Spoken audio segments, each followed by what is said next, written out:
Ang Taiwanese actress na si Barbie So, na sumikat sa pagbibida sa TV series na Meteor Garden, ay pumanaw na dahil sa pneumonia, ulat ng lokal na media. Siya ay 48. Si So ay isa sa pinakamalaking pangalan sa mundong nagsasalita ng Mandarin at ginawa siyang big star ng Meteor Garden sa mga bansa tulad ng Pilipinas, Indonesia at Thailand matapos itong madub sa mga lokal na wika. Ang balita ng kanyang pagpanaw ay nagdulot ng pagbuhos ng kalungkutan sa social media kung saan ipinahayag ng mga tagahanga ang kanilang pagkabigla at nagbigay pugay kay So para sa kanyang impluwensya sa pop culture.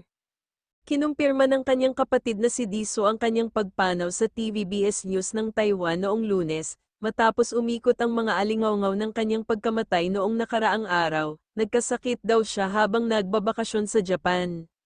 Noong Lunar New Year, nagpunta ang pamilya namin sa Japan para magbakasyon. Sa kasamaang palad, iniwan kami ng aking pinakamamahal na kapatid na si Barbie matapos magkaroon ng pneumonia, na na-trigger ng isang trangkaso, sabi ni Dee sa isang pahayag na ibinahagi ng kanyang manager.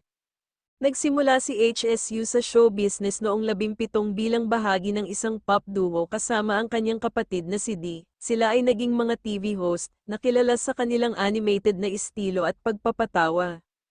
Ngunit ito ay Meteor Garden, isang TV adaptation ng isang 1990s Japanese comic book na may parehong pangalan, na nakatulong kay So na maging isang bituin sa labas ng mundong nagsasalita ng Mandarin. Ginampanan ni So si Shan Kai, isang mahirap na estudyante mula sa isang middle-class na pamilya na nag-aaral sa isang piling pribadong paaralan at natagpuan ang kanyang sarili na nasangkot sa isang love web kasama ang mga tagapagmana ng mayayamang pamilya. Ang kanyang 4 na lalaki na co-star sa Meteor Garden ay bubuo sa Taiwanese boy band na F4, na naging isa sa pinakasikat na Mundo pop group noong 2000s. Noong Lunes, ang miyembro ng F4 na si Ken Chu ay nagpost ng isang blankong itim na larawan sa Instagram, pati na rin ang isang larawan ng grupo kasama si So. "What a bolt from the blue," isinulat niya sa Weibo. Ang caption ng larawan, sina HSU at Vic Cho, ang kanyang co-star sa Meteor Garden, ay naging napaka-popular kahit na sa mga hindi nagsasalita ng Mandarin na populasyon sa Asia.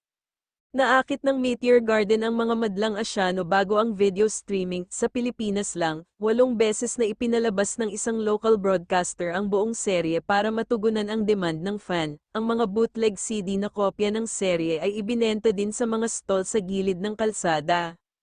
Bukod sa mismong serye, ang mga theme songs ng Meteor Garden ay isinalin din sa mga lokal na wika at naging hit sa mga radio at music video channel. 2 dekada mula nang magsimula ito, ang kasikatan ng Meteor Garden ay nagtiis at ang mga remake sa paglipas ng mga taon ay umakit ng mga bagong tagahanga. Ang mga bersyon ng serye ay ginawa din sa Japan, South Korea, mainland China, at India. Si So ang nangungunang trending topic sa Chinese social media platform na Weibo noong Lunes ng umaga. Nagtrending din ang mga post tungkol sa trangkaso sa Japan. "Hindi ako makapaniwala," basahin ang isang komento nag-echo ng daan-daang katulad na mga damdamin.